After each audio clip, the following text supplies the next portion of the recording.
Thomas and the colors. All the engines on Sodor enjoy pulling passenger cars. Taking passengers makes them feel proud and useful. Sir Topham Hatt had an important announcement to make. Today is the day of the big football game, he boomed. The Sodor school team will play a team from the mainland. All the engines were very excited. Whoever finishes their jobs first will pull the Sodor team. Last year, James had pulled the Sodor team. His passenger cars had been decorated with ribbons and flags. Everyone had cheered. This year, Thomas wanted to pull the Sodor team cars. He was going to try hard to finish his jobs first. Soon, Thomas's work was done. He was sure he had finished first, and he steamed proudly to the yards. But when he puffed into the yards, there was James. James had finished all his jobs first. "Cinders and ashes!" cried Thomas.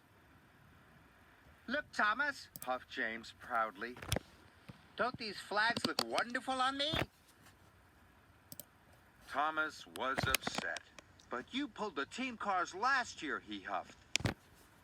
"And I'm pulling them again this year," snorted James, "because I finished all my jobs and I got to the yard first."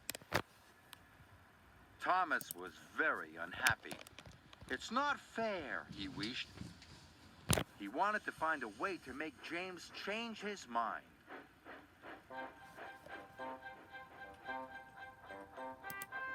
James was on his way to collect the Sodor team, but he had to stop at a signal.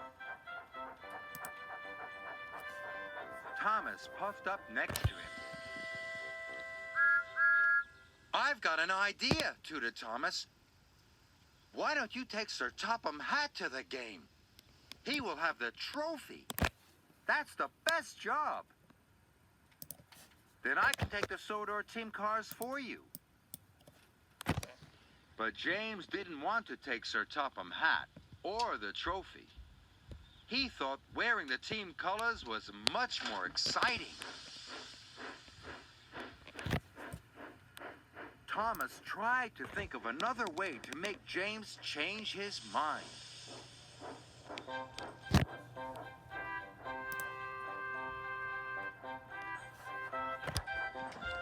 James puffed along by the canal. Thomas raced up alongside. "Wait, James," he cried. "Look at your reflection." "Green flags spoil your bright red paint," puffed Thomas. But James didn't think so. He thought he looked splendid. And he puffed off smiling. Thomas's idea to take the team hadn't worked. He had to think of another one.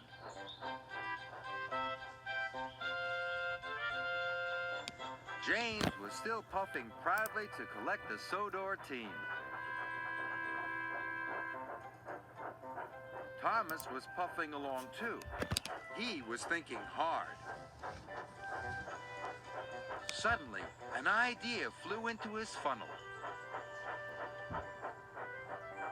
Thomas pulled up to the signal box. He was pleased that James hadn't yet arrived. "Quick, sir! You must change the points." So the signalman pulled a big lever. Then Thomas watched James fly into the siding. The siding hadn't been used for a long time. It was very overgrown. Thomas heard scratching and scraping sounds. When Thomas saw what had happened, he could not believe his eyes. "Cinders and ashes!" cried Thomas. All the green and white flags had been ripped from James's funnel and cab. The Sodor team colors are ruined, cried James. Thomas felt terrible. I'll go for help, he said, and he steamed quickly away.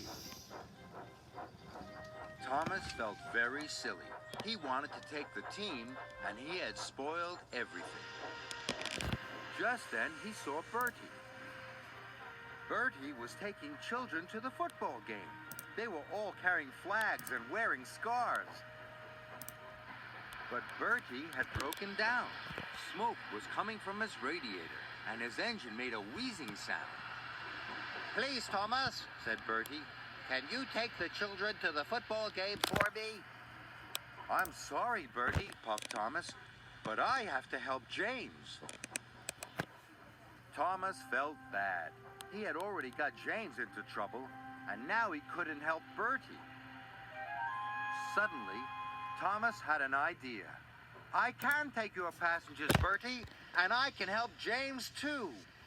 So Thomas quickly collected Annie and Clarabelle, and he took the children to the siding. They had a wonderful time. They decorated James with their scarves and flags. He looked splendid.